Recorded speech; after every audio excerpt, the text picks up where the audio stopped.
Eye Contact deserves a 2 out of 5 star rating. While the movie begins with great suspense techniques and good camera angles which build tension, the simplistic storyline and unrealistic special effects makes the short film not worthy of someone's time.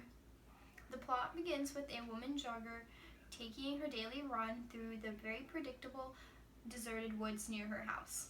She approaches an ominous lighthouse and runs to the top. Once at the top, she enjoys the view as she takes a short break. Then, as the music forewarns, she spots a dark and shadowy figure. The woman immediately embarks on her run home. On her run home, the shadowy figure follows at a closer and closer distance.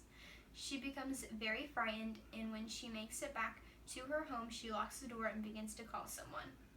At the end, she drops the phone, and the viewers are left to their own imagination to figure out what happens to the poor woman. One has to wonder if the end was just too gruesome to show, or if the writer was just too incompetent to come up with an appropriate conclusion.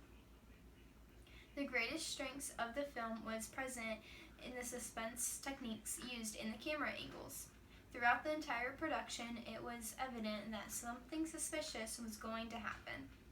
The movie starts with eerie music in a gray and suspicious setting of a lonely oceanside city. This already cues the viewer as something fearful might happen.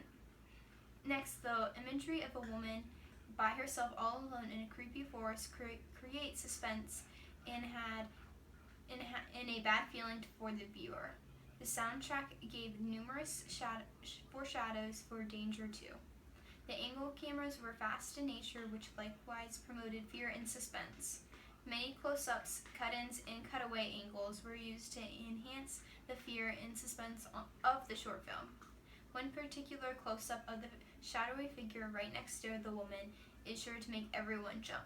Basically, if the film were to be judged solely on these techniques, it would receive a very high rating. Unfortunately, overall the film lacks greatly in other aspects. The storyline is boring and just too simple. Probably the most disappointing part is the special effects of the shadowy figure. The shadowy figure is just a shadow that looks like something a 10-year-old would create. In today's day and age, the special effects should be more realistic.